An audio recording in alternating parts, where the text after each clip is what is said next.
Entonces vamos a empezar con semiología de aparato respiratorio. Entonces un muy pequeño repaso de algunas partes anatómicas que vamos a terminar viendo también por la parte de semiología. Por ejemplo, vamos a ver la cavidad nasal, cavidad oral, la lengua, hay la división de la epiglotis, lo que es para la tráquea, el esófago. Adicionalmente, la laringe se subdivide con supraglotis, ya las cuerdas vocales, la glotis como tal y la subglotis.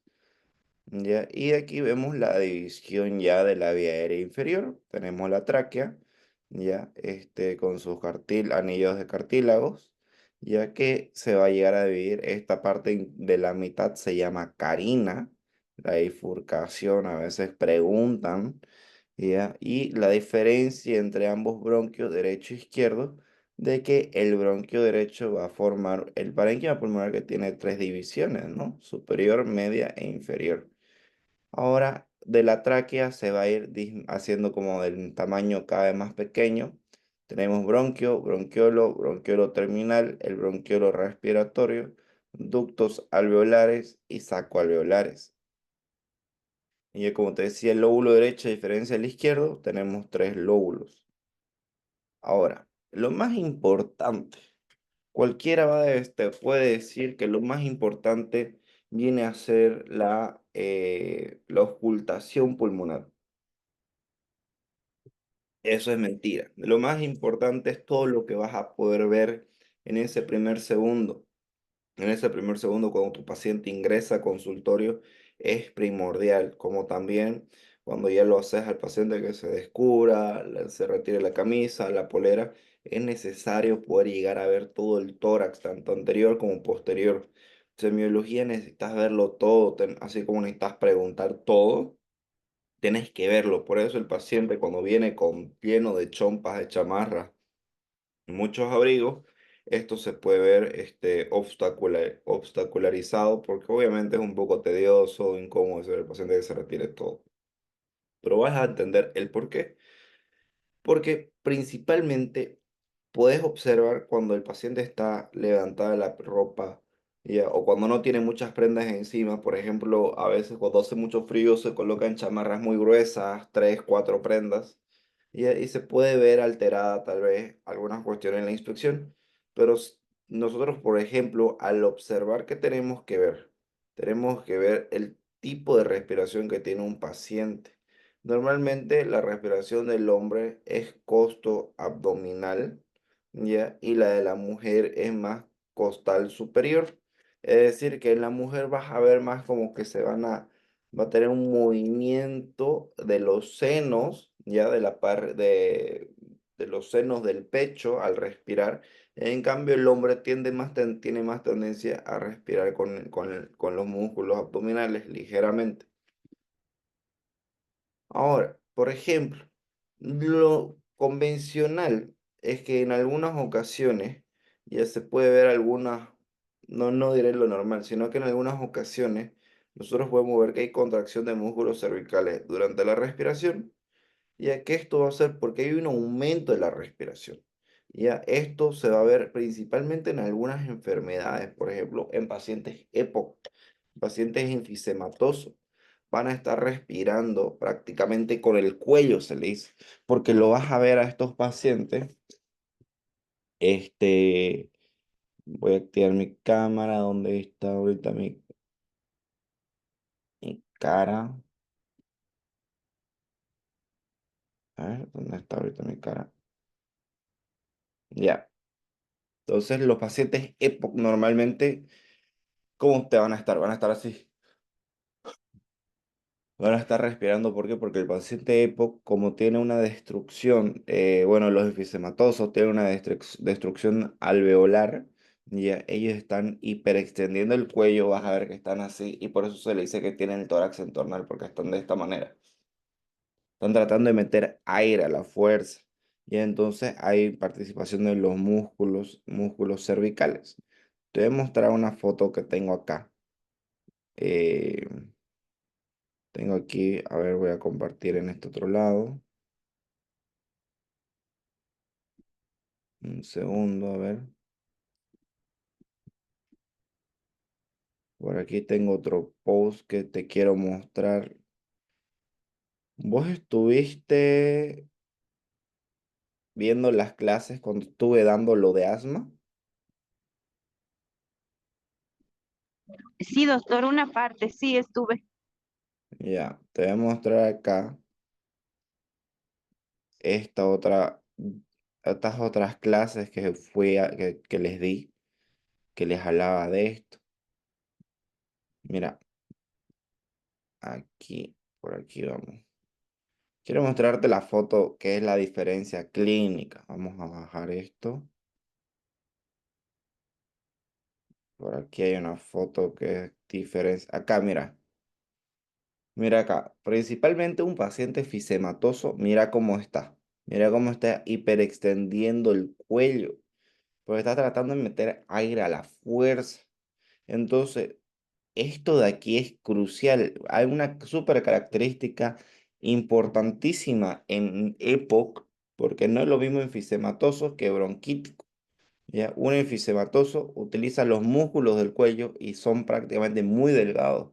Pero como están respirando así, están tratando de meter aire constantemente, está en un estado hipercatabólico, están quemando altísimas calorías por esa fatiga. En cambio, el bronquítico ya está con sobrepeso, ya tiene mucha secreción de moco, tos productiva, no tiene tos productiva. Y ahí, en realidad, entre cianótico, el bronquítico es cianótico y este otro no. Por esto a esto se le dice soplador rosado y a esto abotagado azul. ¿Ya? Entonces, por ejemplo, como en estos casos, como de estos pacientes que te acabo de mostrar, es importante ver cómo respiran. Entonces ya vas a saber y vas a poder asociarlo. ¿Ya? O entender el por qué se hace, porque muchas veces nosotros leemos y no sabemos el por qué. Ahora, por otra parte, podemos nosotros ver solamente mirándolo al paciente, vamos a ver si el paciente tiene alguna otra alteración en el tigraje intercostal. ¿Ya? ¿Qué sucede? Va a ver si estas son las costillas, digamos, estas son las costillas, tu parrilla costal. Este tiraje intercostal vas a ver cómo se va a ver marcado que las costillas se van a deprimir porque el paciente está utilizando estos músculos accesorios para poder respirar. Ya eso puede ser cuando hay crisis de una insuficiencia respiratoria, pacientes con síndrome de distrés respiratorio agudo, respiración paradójica. ¿Qué sucede? Hay una depresión de la respiración, ya de la inspiración de la pared abdominal, y esto puede ser contrario a lo que sucede en la respiración normal. ¿Qué significa? De que el paciente ya empieza a respirar más con el abdomen. El signo es Hover. Ya este signo de Hover, es cuando el diafragma lo vas a ver hiperinsuflado. ¿Qué significa? Cuando va a estar, imagínate que un paciente mete muchísimo aire, y cuando va a estar por contraer, va a provocar una depresión hacia adentro de la parte inferior de la parrilla costal durante la inspiración. Entonces, ¿qué significa? Si yo estoy, imagínate, este es el diafragma, el esternón, las parrillas costales,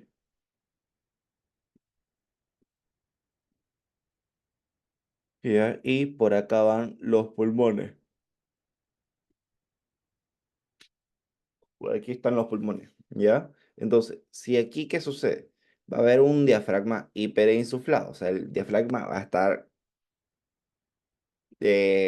mucho más grande, digamos. No quiero que te lo imagines, va a estar mucho más grande. Y cuando se va a tocar contraerse para una depresión hacia adentro, esta parte aquí de la parrilla intercostal,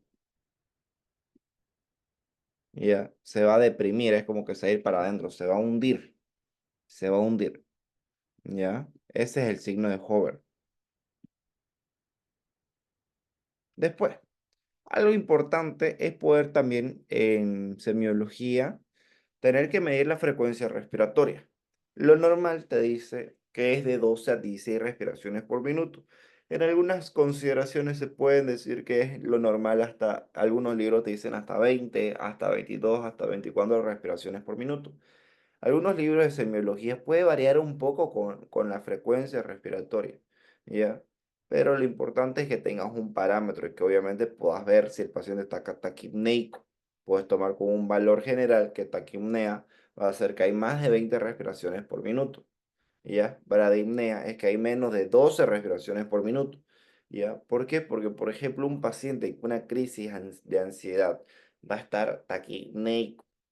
Un paciente con dificultad respiratoria va a estar taquipneico. Un paciente taquicárdico. Así, que haya tenido alguna super noticia mala, algún accidente, alguna fractura por el dolor, el paciente va a estar taquipneico. En cambio, ya bradipneico va a ser tal vez un posible paciente que esté por entrar en paro, un paciente que puede ser que haya tenido un TEC, algún paciente con una ACV, con deterioro del nivel de la conciencia, entonces te hace tener que orientar. Y con esto, ¿qué es lo que sucede? Porque esto lo vas a relacionar con otro tema, que va a venir a ser el tema de la gasometría.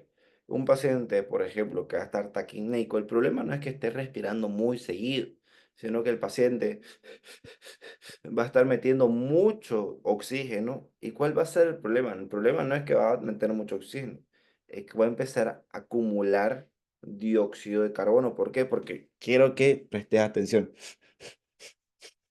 está más metiendo oxígeno de lo que termina botando, porque por ejemplo, una respiración normal, y como también en asma lo había mostrado, entra el oxígeno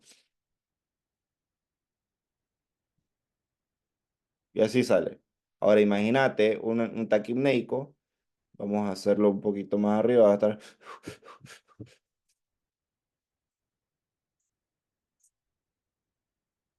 Entonces, mira, no hay una expulsión de este oxígeno. Va a empezar a acumular oxígeno. El problema no es que acumule oxígeno, el problema es que este oxígeno va a empezar a circular por el cuerpo y va a empezar a acumular dióxido de carbono. Y este dióxido de carbono te va a poder producir alteraciones. Entre esas, por ejemplo, el paciente, el que está con una crisis de ansiedad, que está taquipnéico, el problema es que al acumular dióxido de carbono, ya después la hemoglobina, la hemoglobina se tiene que unir al oxígeno, pero la hemoglobina le encanta unirse al monóxido de carbono, o sea, cuando se va degradando el dióxido de carbono, entonces si se va a unir a otra molécula, la hemoglobina, que no sea el oxígeno, ¿qué va a suceder? No va a haber transporte de oxígeno, entonces vas a tener mucho oxígeno en tu sangre, pero no va a ser transportado. Y ahí pueden venir otras complicaciones. Imagínate que tengas un paciente con una enfermedad aterosclerótica, puede producir un infarto, puede producir cualquier proceso de una enfermedad. ¿Ya? Y eso también, por ejemplo, un paciente taquimléico lo vas a ver también en pacientes con cetoacidosis diabética. ¿Ya? Ahora vengamos a la diapositiva. Hay pacientes que pueden estar con hipoventiladores o una hipoventilación, bradipneicos, ¿ya? Que puede ser algo escaso. Normalmente son pacientes con alteración del estado de la conciencia. Respiración de Kussmaul, ¿ya? La respiración de Kussmaul ya son inspiraciones frecuentes y profundas. Va a estar metiendo mucho aire y esto, por ejemplo, como te decía, son los cetoacidósicos, los pacientes que tienen cetoacidosis diabética. Respiración de Cheyne-Stokes, ¿qué sucede? Va a haber una variación entre hiperapnea y apnea. ¿Ya cómo va a funcionar esto? Esta respiración, el paciente va a empezar a respirar, mira aquí la diapositiva, va a ir metiendo aire, va a ir metiendo aire y después de nuevo se repite el ciclo. Esta es la respiración de Cheyne-Stokes. Es un paciente que está respirando regular o con una bradipnea regular, va subiendo una taquipnea y después hace una apnea profunda por un tiempo y vuelve a repetirse el ciclo. Ahora, una vez que vos ya pudiste revisar si tu paciente está taquipneico, no está taquipneico, si la parrilla costal está íntegra o hay alguna malformación o que puede ser que haya sido un paciente con un accidente automovilístico en el cual haya fracturas costales, que va a haber deformidad de la parrilla costal, ¿ya? Entonces, ya viste todo eso, perfecto. Te vas a ir a hacer la palpación, no se va a ocultar. Normalmente uno va a revisar, ay, hay que ocultar directamente los pulmones. Lo primero, vas a inspeccionar, vas a mirar que esté todo íntegro, que no vayan a haber heridas, laceraciones, moretes, que la respiración sea normal, que no esté taquipneico, bradipneico. Ya, vas a revisar todo eso. Perfecto. Si terminas de hacer todo eso, vas a hacer la palpación. Espera, me pasa. Uy,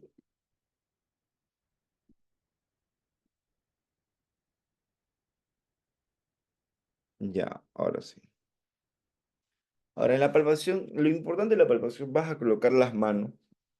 Ya, vas a colocarle las manos en, en el tórax posterior. Ya, y vas a decir que el paciente vaya a hablar. Le vas a decir que diga 33, diga carretera, diga principalmente 33 y carretera.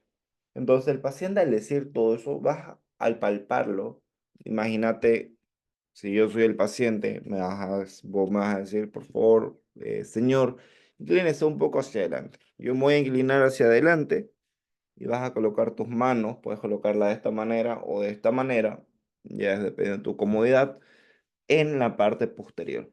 Y vas a decir, por favor, diga 33. Y al decir 33, vas a sentir unas pequeñas y ligeras vibraciones vocales que se van a transmitir ya por todo el oxígeno que hay. ¿Y cómo funciona esto? Es como el eco. Cuando vos estás en una casa que está vacía y decís alguna palabra, vas a sentir cómo tu palabra va a resonar. Eso eso es por el eco. Lo mismo sucede en la parrilla, en nuestro tórax al hacer esto, porque el aire, el oxígeno que tenemos inspirado va a hacer como una tipo de eco en el cual vas a sentir estas vibraciones vocales. ¿Ya? Y lo vas a hacer comparando toda la porción de manera simétrica. Vas a ir de abajo hacia arriba. ¿Ya? Y posterior a eso vas a ir a revisar los costados, donde todo eso debería escucharse normal. Entonces, esta es prácticamente la técnica. ¿Ya? Al paciente le vas a decir, por favor, diga 33, 33 de nuevo, 33 de otra vez, otra vez, otra vez, y así vas a ir revisando las vibraciones vocales. ¿Ya? Ahora, hay una palpación que es importante, que cómo lo podrás hacer. Por ejemplo, en toda esta línea de aquí, que vos vas a ver al palpar, ya, vas a sentir mucho más distribuido las vibraciones vocales. ¿Por qué? Porque si vos te vas por la espalda y netamente quieres ir a colocar tus manos, eh, vamos a hacer esto, creo que quieres ir a colocar tus manos a este nivel, ya, y le vas a decir, por favor, diga 33, tal vez lo vas a sentir alterado. ¿Por qué? Porque a este nivel pues está la columna vertebral. Entonces a este nivel vas a querer vos sentir las vibraciones vocales y tal vez no lo vas a poder sentir de una manera adecuada. Por eso se coloca prácticamente de esta forma, porque por esta mitad va a pasar la columna vertebral. Entonces por toda esta área vas a ir empezando 33, 33, 33, 33 y vas a ir lateralizando. Igual se puede hacer en la parte anterior del tórax, y ya más o menos como si el orden, mira, 1, 1, 2, 2. ¿Por qué se va 1, 1 y no empezás de un lado y después el otro lado? Porque si haces 1 y 1, esto te va a ayudar a comparar de que suene igual. Porque si te vas a hacer aquí uno, 2, 3, 4, y vas a decir, ay, aquí se siente algo raro. Y después vas a empezar aquí uno, 2, 3, 4. Te vas a olvidar, te va a costar poder asociar. Y la clave, el valor semiológico, es que tiene que sonar prácticamente igual. No debería haber alteraciones. Lo mismo en esta parte del tórax anterior y en esta parte de las líneas axilares también. Ahora, un ejemplo, puede ser que las vibraciones vocales puedan estar aumentadas, uy, puedan estar aumentadas o las puedas tener disminuidas. ¿Cuál va a ser el contexto? Imagínate, le vas a decir al paciente, por favor, diga 33, 33, 33, 33, está todo súper bien. Pero puede ser que vaya a estar aumentado, por ejemplo, si hay condensación pulmonar. ¿Por qué va a suceder esto? Vas a disculpar que estaba de turno anoche y he salido hoy del turno. Por eso yo estoy bosteza y bosteza.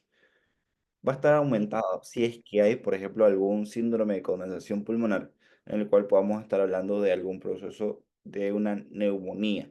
¿Por qué? Porque el mismo eco, la misma voz que va a hacer el paciente, el sonido, ya se va a ver como que va a estar un poco aumentado porque va a transmitirse mejor por medio de toda la secreción que hay. En cambio, estas vibraciones vocales pueden estar disminuidas o abolidas, por ejemplo, ¿en qué caso? En un derrame pleural, en un neumotórax, en un enfisema. ¿Por qué? Porque no va a haber esa transmisión del sonido, ¿ya? Porque va a estar colapsada la vía. Va a estar colapsada. Imagínate un neumotórax, ¿ya? Aquí tenemos la tráquea, aquí va a estar el pulmoncito. Ah, pero vamos a cambiar el tipo de lápiz. Aquí tenemos la tráquea. Aquí tenemos el pulmoncito. Todo esto debería ser el pulmón, ¿no? Ya, pero todo esto está lleno de aire porque el pulmón se colapsó y está aquí. Entonces vos le vas a decir aquí, diga 33 y vas a estar palpando tal vez por esta zona. Voy a dibujarte aquí una mano. Le vas a decir, por favor, diga 33 y aquí vas a sentir, no vas a sentir nada. En cambio acá lo vas a sentir todo normal porque obviamente aquí está bien el pulmón, está completo. Y al mismo lugar vas a colocar tu mano y vas a decir, por favor, diga 33. Ya, diga 33. Aquí vas a sentir todo normal, pero en este otro lado no. ¿Por qué? Porque puede ser que esté con un neumotórax, ya que esté con un derrame pleural. Y en el derrame pleural, ¿cómo estaría? Digamos que hasta por acá va a estar lleno de líquido. Obviamente no vas a sentir esa vibración bucal porque el área va a estar colapsada. ¿Ok? Vamos a ir a la siguiente. Espera. Aquí, por ejemplo, hay que ver más o menos unos ciertos valores. Y ya, como les había dicho en alguna otra clase, creo que me habían hecho la pregunta de sensibilidad y especificidad. Aquí tal vez lo vas a entender mejor. Por ejemplo, en la expansión asimétrica del tórax, ya puede ser que podamos tener una detección de neumonía. Un paciente que esté respirando anormal, digamos que no está expandiendo bien la parrilla costal al respirar, tal vez está respirando un poco, como yo le digo, un poco chueco. Ya, sensibilidad, especificidad. Puede ser que sea 100% específico si hay de que pueda ser una neumonía, pero la sensibilidad es del 5%. ¿Qué significa? Que es muy poco probable que encontré un paciente con neumonía y que tenga esto. O sea, es un 5%. Ponele, de, tal vez de 100 pacientes, ya vas a tener una posibilidad de 5 solamente, de 100 pacientes que tengas con neumonía, solamente 5 van a tener alguna alteración en el patrón respiratorio de la parrilla costal, de todo el tórax. Solamente 5. Pero esos 5 sí o sí tienen neumonía. Vos los ves que tiene eso y ahí tal vez puedes tener algún poquito más de la anamnesis y decir, ah, ok, esto es neumonía. 100% neumonía. Ya, muy probable. Ya, porque es específico, pero no es muy sensible. ¿Por qué? Porque tenés otros 95 pacientes que igual tuvieron neumonía, pero que no tenían esto. ¿Ya? Por otra parte, puedes detectar un derrame pleural en pacientes hospitalizados con síntomas respiratorios. ¿Ya? Al hallazgo de la palpación, puedes agarrar, palpar que hay asimetría, vibraciones vocales alteradas, ok. Hay una especificidad del 91%. Ya, pero 74 de sensibilidad. ¿Qué significa? De que de 100 pacientes, ya que vos vayas a ver tal vez alguna alteración en el patrón respiratorio, al palpar que vayas a colocar vibraciones vocales alteradas, de 174 ya han sido derrames pleurales, pero muchos de estos pueden estar como que no muy específicos, puede ser que haya sido algo más, ¿entendés? Entonces, ¿cuál es la diferencia? En neumonía, de 100 solamente 5 van a tener esto, vas a encontrar esa alteración en las vibraciones bucales, y ya, en derrame pleural un poco más frecuente, y ya, entonces puede estar relacionado entre la simetría Perdón. Entonces, la importancia de poder ver. Ya, no es muy seguido, la verdad que yo nunca he visto un paciente con una neumonía que vaya a tener una alteración de la simetría de la pared del tórax, tanto anterior como posterior. No he visto ninguna deformidad hasta el día de hoy. Tal vez ya pacientes con neumonía y con distrés respiratorio, sí, pero como una neumonía clásica, convencional, una neumonía adquirida en la comunidad, nunca lo he llegado a ver de ver y ver la alteración de la parrilla costal y decir, ok, pero al hacer las vibraciones vocales, ya, eso sí, un paciente con neumonía, al ver las vibraciones vocales, ya, obviamente se ve la alteración. Ahora, en lo que sí, súper característico, vibraciones vocales se van a ver alteradas ya en pacientes con derrame pleural, ya, derrame pleural.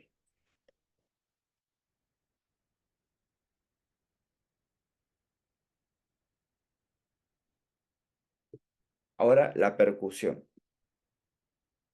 Normalmente, para hacer la percusión, tu paciente no es que tenga que estar echado. Muchas veces se lo empieza a revisar porque el paciente se le pasa la camilla, se le levanta la polera, el paciente se echa y ya directamente se lo oculta echado, digamos, ¿no? Lo miraste, lo revisaste, ni siquiera lo palpaste, pero se lo has echado. Pero lo esencial, algo obviamente no es que sea imposible, pero la percusión lo más importante es, o algo para considerar, es que tiene que estar sentado. ¿Ya? ¿Y cómo se empieza a percutir? Desde la parte inferior, ¿ya? De los límites pulmonares inferiores y después de arriba hacia abajo, ya comparando regiones simétricas, es decir, vas a comparar derecha con izquierda y vas a empezar por la parte posterior y después por la parte anterior y después por la parte lateral. Muchas veces en la práctica para esto no da tiempo porque hay muchos pacientes en consulta y no te da tiempo. No te da tiempo para hacer región posterior, anterior y laterales. Ahora, cuando sí se hace todo esto, vos lo vas abocando porque muchos pacientes te van a llegar, ¿ya? Y si estás trabajando en la parte pública, no te vas a tener el tiempo para poder hacer todos estos procesos, porque muchos te llegan con otros diagnósticos, con netamente algo gastrointestinal, honestamente algo de cualquier área, pero ves que no tiene nada a nivel pulmonar. ¿Por qué? Por el relato y porque además en la clínica al inspeccionar, al solamente ver, no le ves ninguna alteración. Ahora, cuando obviamente si te llega un paciente con alteraciones respiratorias, ya por más que no tengas mucho tiempo por la parte pública, vas a abocar de hacer un examen más completo a nivel pulmonar. De manera contralateral, un paciente que ves que es netamente un proceso pulmonar, tal vez no vas a hacer todo el proceso semiológico de la revisión a nivel abdominal, ¿ya? Entonces, en la parte privada sí te puedes dar el tiempo de decir al paciente, por favor, retírese la polera, colóquese este camisón, señora, lo voy a ocultar, vamos a hacer inspección, palpación, percusión. ¿Por qué? Porque en la parte privada tenés esa posibilidad de dar un poco más tiempo, porque en la parte pública te exigen y si no llegas a la meta te liquidan y después te botan. Ya, pero eso ya va a ser otro tema. Ahora, vamos a ver, aquí tengo una imagen, quiero pasar, me deja pasar. Ya, por ejemplo, ¿cómo vas a empezar a hacer la percusión? Imagínate acá, por ejemplo, aquí tenemos la columna vertebral, ya, vamos a tener aquí en esta área las escápulas, pero voy a hacer aquí mis dibujos, en esta parte de las escápulas. ¿Y por qué te digo esto? Porque esto es importante al momento de hacer las percusiones, porque pueden haber alguna alteración. Entonces, en estas áreas de aquí se consideran que son los vértices o campos de Crohn. Ya. Toda esta parte de aquí, toda esta región de acá, vas a ocultar, percutir sonoridad. En pulmones no se dice timpanismo, ¿ya? Se puede decir timpanismo, pero lo más adecuado es que digas, ¿ok? Sonoridad pulmonar. Perfecto. Sonoridad pulmonar. ¿Ya? Y algo para que también te puedas orientar, a este nivel está la décima costilla. La onceava y la doceava son costillas flotantes. Entonces aquí termina la parrilla costal posterior. ¿Ya? Ahora, en estas áreas de aquí, ya vas a percutir, mejor dicho, iba a decir ocultar, matidez en bases pulmonares. ¿Por qué? Porque ya está el diafragma. Entonces el diafragma no tiene aire, ya es una estructura, ¿ya? Entonces vos al percutir, vas a percutir matidez. Entonces voy a activar tal vez un poquito más fuerte mi micrófono. Digamos, esto es matidez porque hay sonido atrás. En cambio, aquí, escucha golpeo la pared, se escucha un poco más duro. Entonces, eso sería la matidez. Esto, timpanismo. Ya, o si estuviéramos en caso a nivel pulmonar, sería sonoridad. ¿Ya? Entonces, y por delante lo mismo. Toda esta región vas a decir, ok, estoy percutiendo. Si te hacen hacer un examen semiológico, decís, ok, sonoridad pulmonar conservada. ¿Ya? Y si, por ejemplo, hay casos que puede estar esto aumentado como un neumotórax, se va a decir hipersonoridad, ¿ya? O sonoridad pulmonar alterada, ¿ya? Y si te dicen, ¿por qué está alterada? Se percute una hipersonoridad, doctor. Tal vez en tu examen. Ahora, en todo este proceso hay que haber un tema que es la excursión respiratoria, ya que esto prácticamente está establecido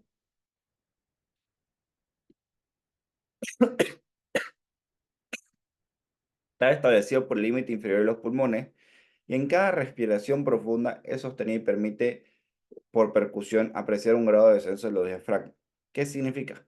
Que esta excursión respiratoria vos vas a poder percutir y en algunas ocasiones puede ser que vaya a estar algunas veces como que alterado. ¿Por qué? Porque en cada respiración el diafragma desciende, entonces al percutir, cuando el diafragma desciende, vas a percutir ya el timpanismo o la sonoridad. Y ya cuando el diafragma asciende, ya vas a percutir matidez. Ya entonces eso se refiere con excursión respiratoria.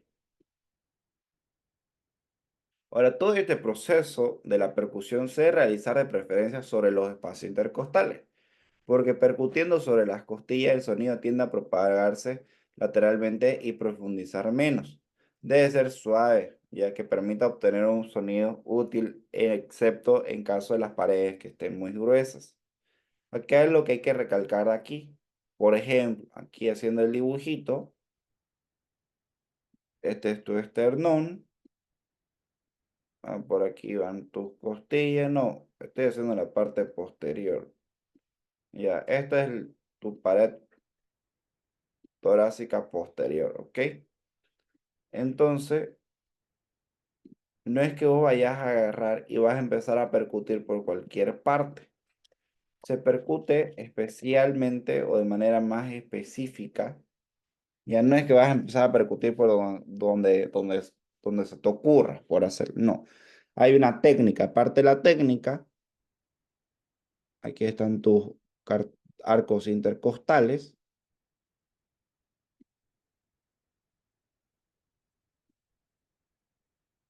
Entonces, lo que vas a hacer, obviamente ya es comodidad de cada quien. Yo he visto personas, por ejemplo, el docente que yo tuve de semiología, él percutía con el dedo pulgar y hacía así. Yo no me siento cómodo. Yo lo que hago es, ¿y cómo lo hago? Yo busco, palpando, toco el cartílago intercostal. ¿Ya? Y lo voy a realizar entre los espacios intercostales. Entonces, encuentro el cartílago, el arco intercostal, por ejemplo, aquí tengo un arco intercostal y me voy en el espacio y ahí percuto. No sé si llegas a escuchar. Se escucha un timpanismo, sonoridad. En cambio, si yo me voy a percutir directamente en el hueso, se escucha mucho más matiz, se escucha más robusto. Entonces, anda haciéndolo ahí que estás en tu casa o en la biblioteca, anda percutiéndote. Obviamente se debe iniciar en tórax posterior, pero como no nos podemos descogotar, anda haciéndolo en esta área. Vas buscando tu arco intercostal, encontrás tu arco intercostal y te vas al espacio. Y entre los espacios empezás a percutir comodidad de cada médico, cómo hacerlo, si colocas un dedo así, percutís con uno, percutís con dos o percutís con el dedo gordo, dependiendo de la comodidad. ¿Ya?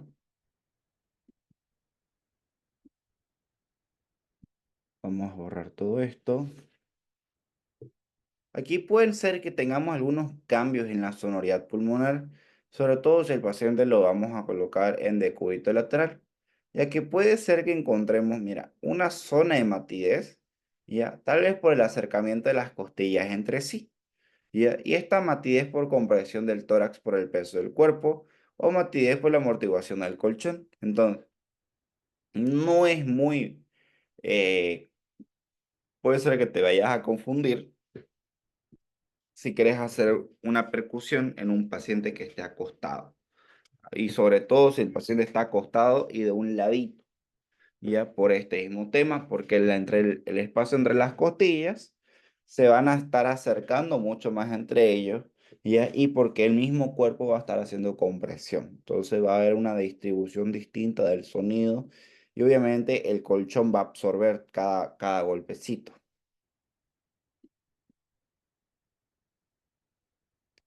Ahora, por ejemplo, percusión es matidez. ¿Y por qué va a haber matidez? Porque va a haber algo duro, algo que lo va a atrapar. Ya, yo te invito que, por ejemplo, no te digo que lo vayas a hacer ahorita, pero que te imagines qué sucede cuando uno va y se tira de un chapuzón a la piscina. Te vas a ir a tirar un clavado a la piscina y te tiras un panzazo o una bala de cañón. ¿Cómo va a sonar eso? ¡Pah! Uno revienta. Entonces, ¿por qué? Porque obviamente te está atrapando el agua, te está atrapando el agua y el agua genera un sonido robusto, ¿no? No es que vos entras y se escucha tu clavado como algo perfecto, ¿no? Como si fuera algo limpio, ¿no? Se escucha como un sonido, un golpe, ¿y ya por qué? Porque ahí, digamos, es matidez. Entonces yo lo mismo hago para asociar de que esa percusión de matidez, yo al percutir va a estar mate, por ejemplo, aquí a la pared, mate, porque en la pared obviamente hay cemento, está todo eso robusto. Entonces, lo mismo, si yo, por ejemplo, tengo un derrame pleural, ya en el derrame pleural que voy a tener líquido, o una condensación donde va a haber pus, secreción, flema, ya, entonces voy a ocultar matidez, ya, porque va a haber un contenido dentro de la cavidad pulmonar. En cambio, una percusión hipertimpánica, ¿ya? O una hipersonoridad por caer mucho aire. Entonces, digamos que va a ser como que mucho eco, ¿ya? Entonces, neumotórax, ¿ya?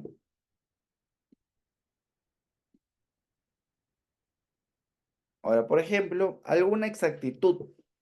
Por ejemplo, puede ser que te encontres una matidez asimétrica en pacientes con neumonía. Un paciente con neumonía, muy probablemente vas a encontrar matidez asimétrica. ¿Qué significa asimétrica? Que tal vez en el campo número uno, aquí por ejemplo, vamos a hacer aquí otro dibujo. Aquí está un pulmón. Y aquí otro pulmón. Ya, por ejemplo, una matidez. Un paciente con neumonía, tal vez aquí vas a ocultar matidez, pero aquí tal vez exactamente no. ¿Por qué? Porque la neumonía va abarcando ciertas áreas y la neumonía no siempre es simétrica. En muchas ocasiones es asimétrica porque toma distintas áreas como va afectando y cómo va avanzando la infección bacteriana. Ya entonces puede ser que encuentres una matidez y vaya a ser asimétrica. Vayas a encontrarte una matidez asimétrica. ¿Ya? O que, por ejemplo, en un derrame pleural, también muy probablemente es asimétrico, porque no siempre los derrames pleurales son bilaterales. Normalmente el derrame pleural es solamente de un hemitórax. ¿Ya? Ahora, hipersonoridad. ¿Cuándo vas a ver hipersonoridad? Cuando hay obstrucción crónica del flujo aéreo. En casos, por ejemplo, pacientes EPOC, un paciente efisematoso, vas a percutir una hipersonoridad.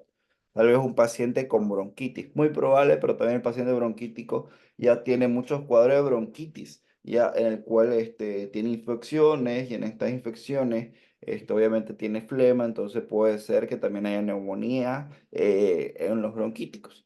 Pero, por ejemplo, un efisematoso, un neumotórax, ya una hipersonoridad es muy probable.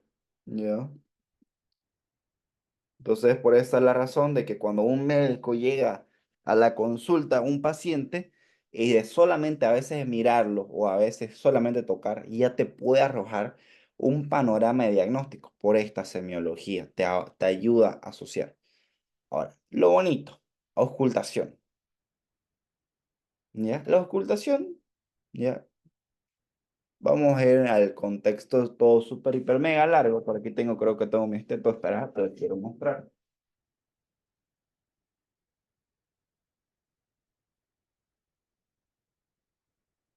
Aquí está el esteto.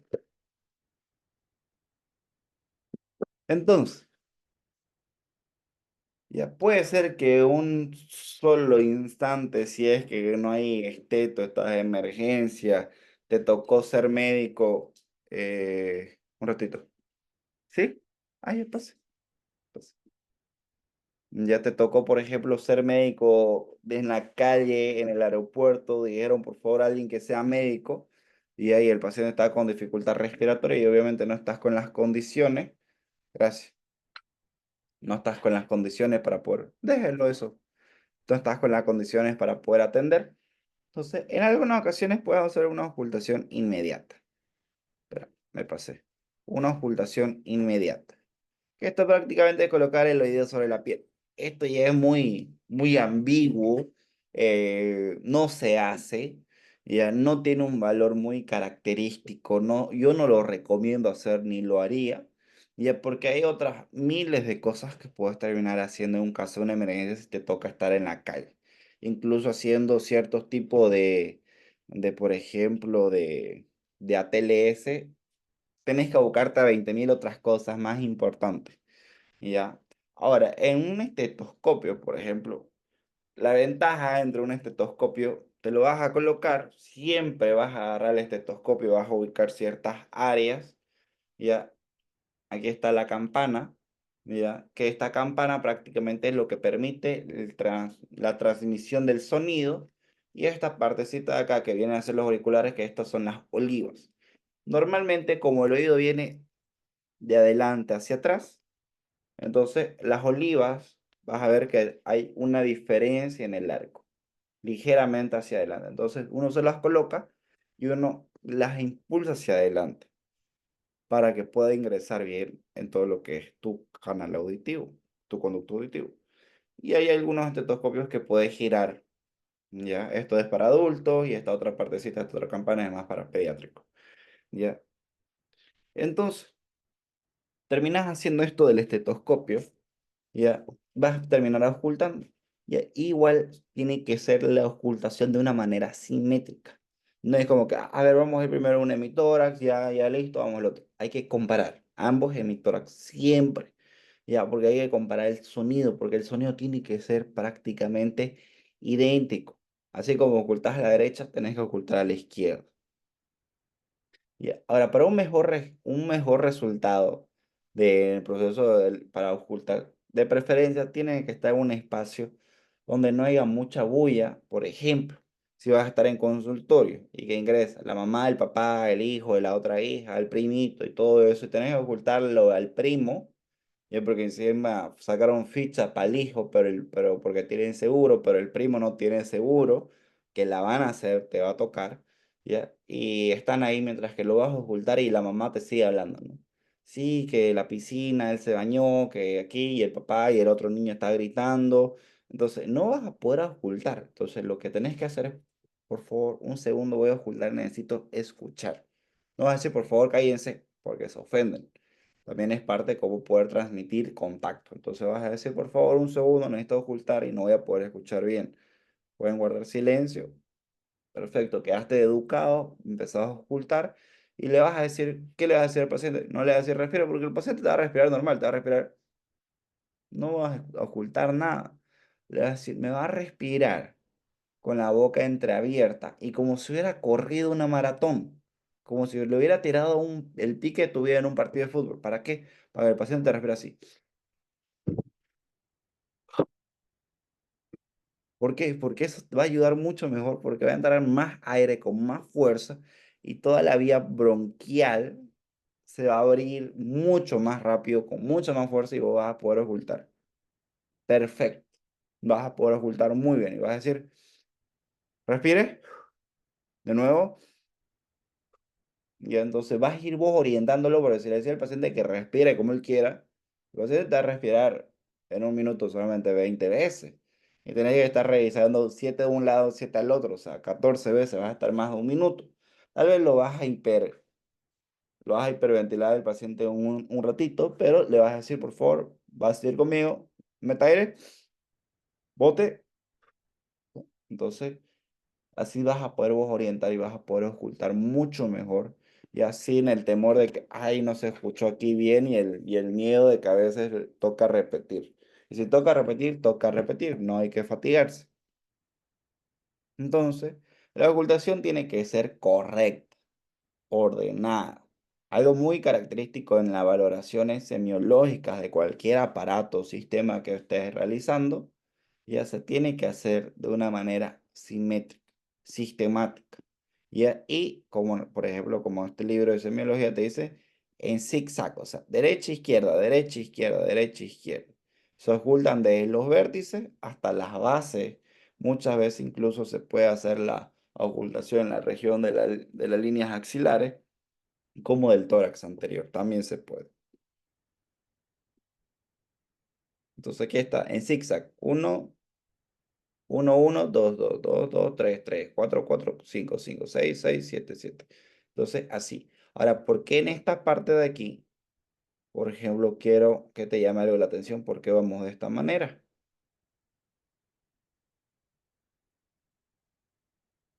En primer lugar, ¿ya?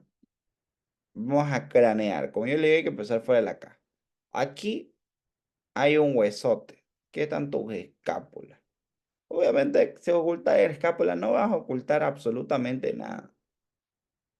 Aquí está la columna vertebral, no vas a ocultar nada, no vas a sentir nada, no vas a escuchar nada.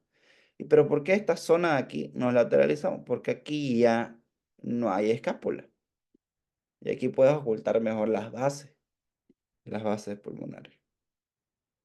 ¿Ya? Entonces, ahora hay algunos ruidos que son broncopulmonares que son normales, que lo vas a escuchar y no te tenés que asustar. Muchas veces puedes ocultar algún ruido laringotraqueal que es convencionalmente normal. Ya, es normal. Ahí me pasé. Es normal.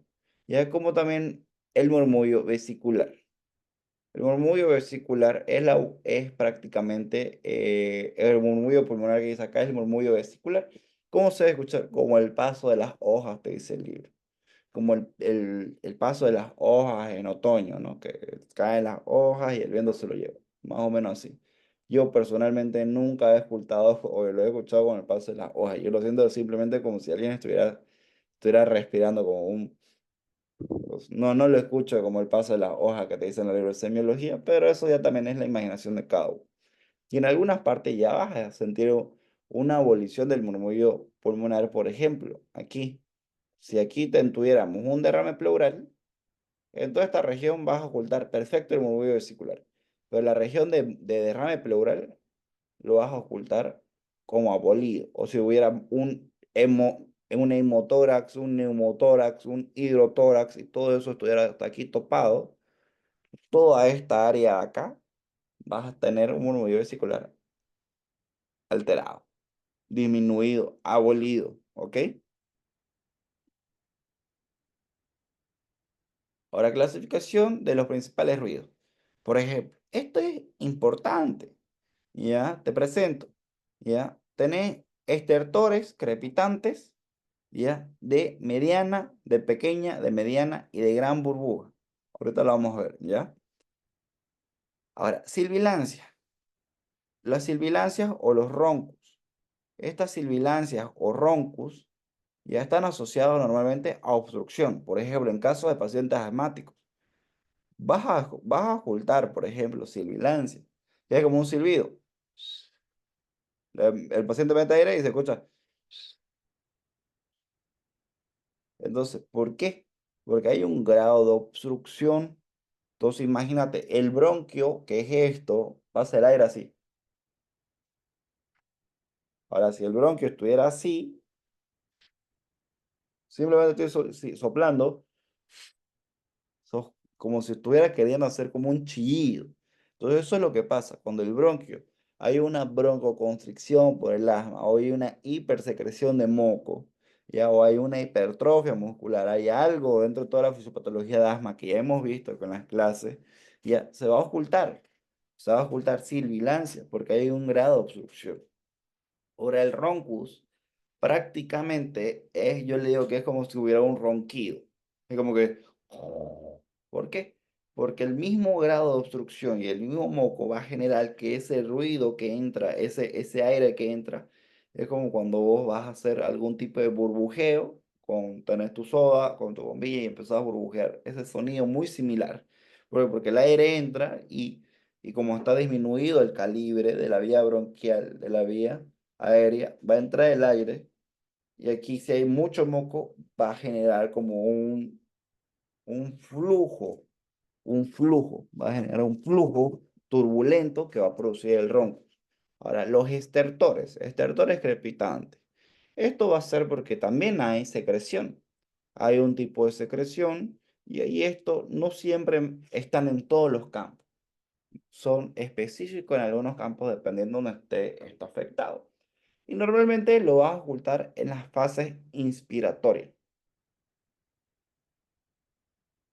Ahora, los estertores, por ejemplo, estertores gruesos, estertores finos. ¿Sí?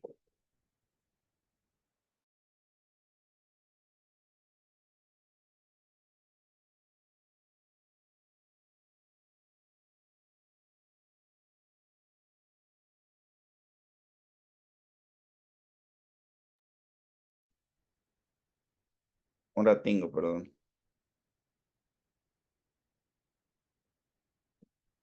Un ratingo, María Cristina.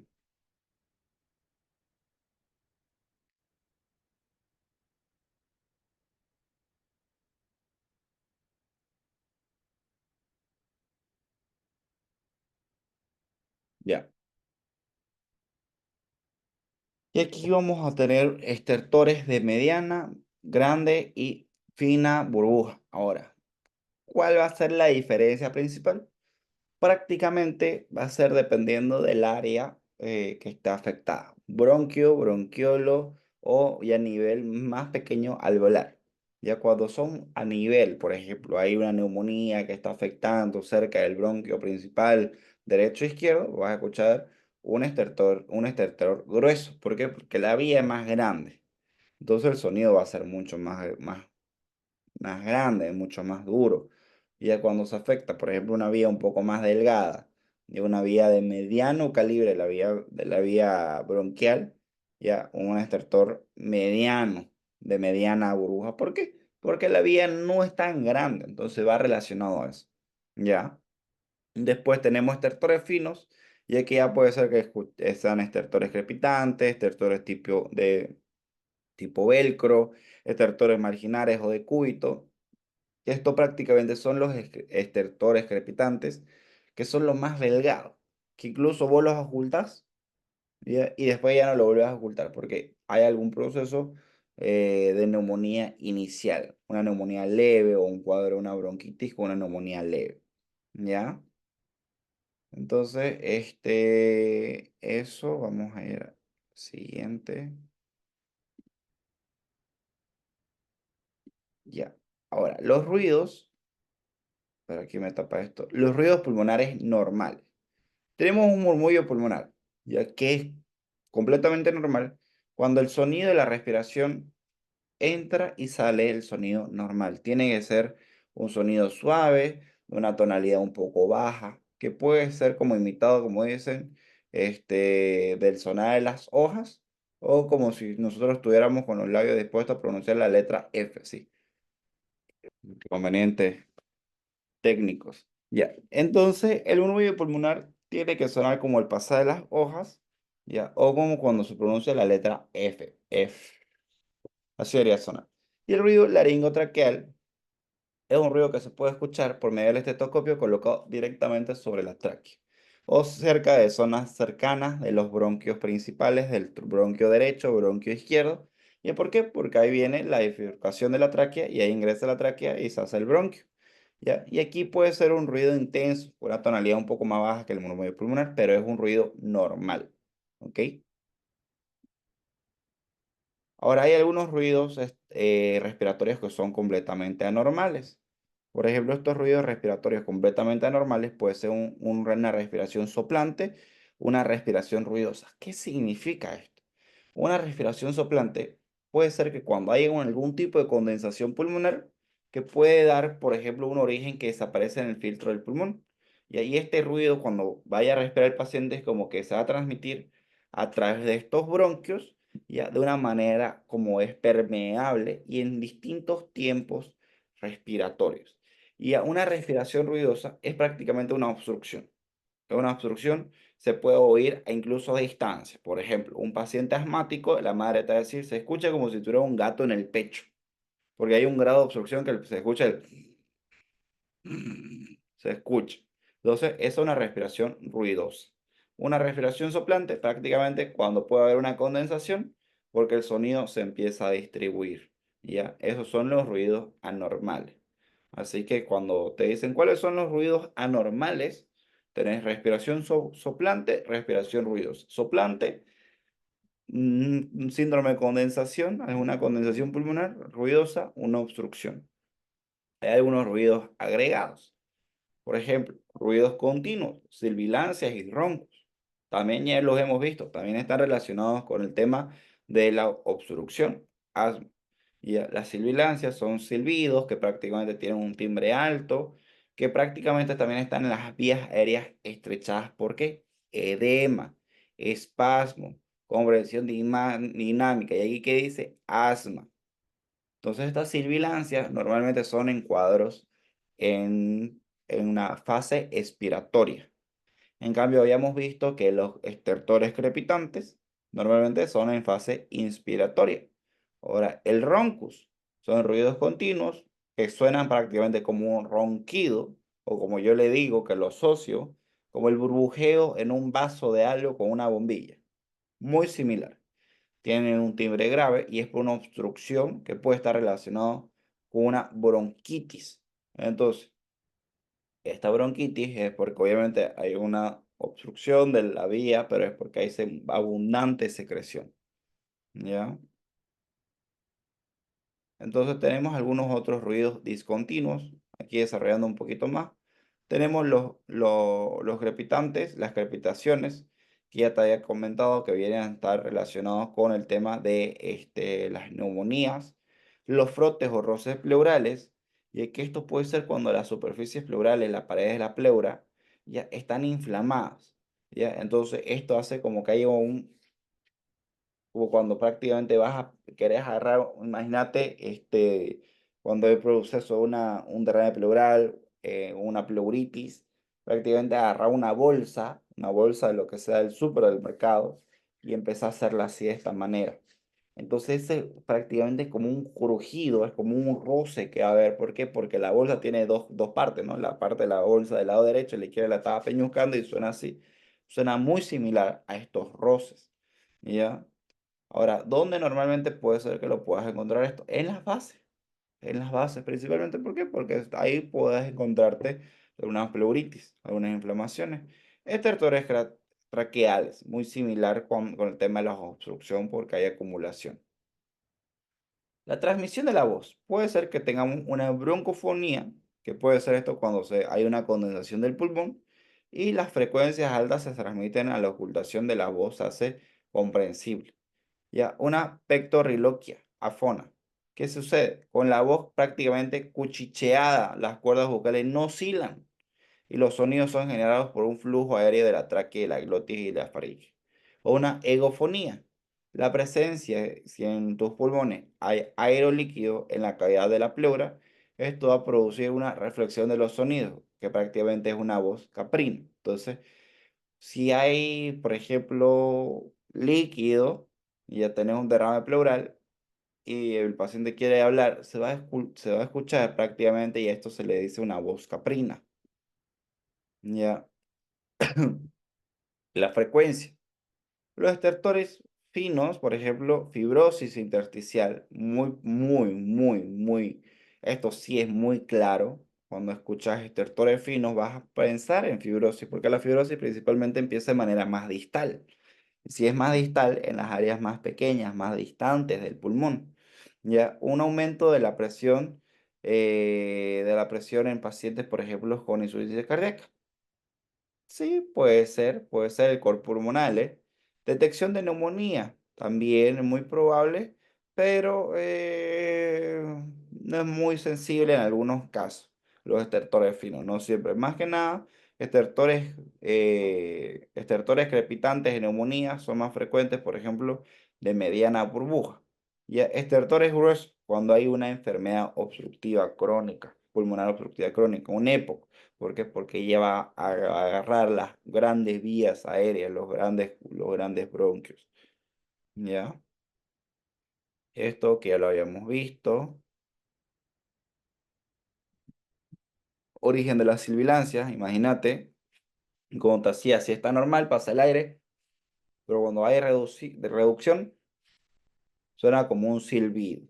Y esto es el proceso. Aquí entra el aire ya, y va a generar ¿qué? Por ejemplo, va a generar un flujo turbulento. Va a generar un flujo turbulento. ¿Ya? Vamos a irnos para lo de cardio. Te le voy a pasar esta diapositiva, ¿ya? Esto es importante, mira. Por ejemplo, en la inspección, esto le voy a sacar foto y te lo voy a mandar.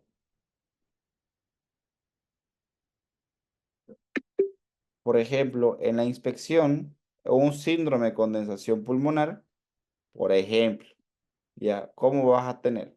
Puede ser que haya una expansión normal o que pueda estar ligeramente disminuida. Ya las vibraciones vocales van a estar aumentadas. ¿Por qué? Porque la flema va a hacer que eso pueda estar aumentado. Al percutir, ¿cómo va a estar esto? Mate. ¿Por qué? Porque no va a haber aire, va a estar tomada la vía aérea. ¿Ya? Y al ocultar vas a tener excreptores, ya respiraciones soplantes. ¿Ya? Ahora, un derrame pleural, en la inspección puede ser que esté todo normal, como puede ser que haya abombamiento de un emitórax afectado. Por ejemplo, si yo tengo un derrame pleural izquierdo, puede ser que yo esté de esta manera por el dolor pleurítico, porque genera un dolor insidioso, a veces muy molesto, y voy a estar acostado más hacia un lado. Las vibraciones vocales van a estar disminuidas o abolidas. ¿Por qué? Porque el líquido no va a permitir que transmita el sonido. ¿Ya? Al percutir, igual matidez, porque haber tomado. ¿Ya? La respiración soplante o la egofonía. Es un neumotórax, la infección normal o ahumamiento del hemitórax afectado. Vas a ver que va a estar así súper hinchado. ¿Ya? A la palpación va a estar ¿qué? Las vibraciones vocales disminuidas o abolidas. ¿Por qué? Porque va a estar reventado el pulmón. El pulmón va a estar hecho un chuño a un lado. Al percutir, hipersonoridad. ¿Ya? Al auscultar, el murmullo vesicular va a estar disminuido. Obstrucción bronquial difusa. Puede ser que prácticamente pueda haber alguna elevación de los hombros, ¿ya? Una respiración paradojal, una hipersonoridad. Ya puede ser que la palpación vaya a estar todo normal, la percusión normal o hipersonoridad. ¿Ya? Y estos, ¿cuáles son los pacientes EPO? ¿Ya? Sonidos respiratorios. ¿Ya? Y no vamos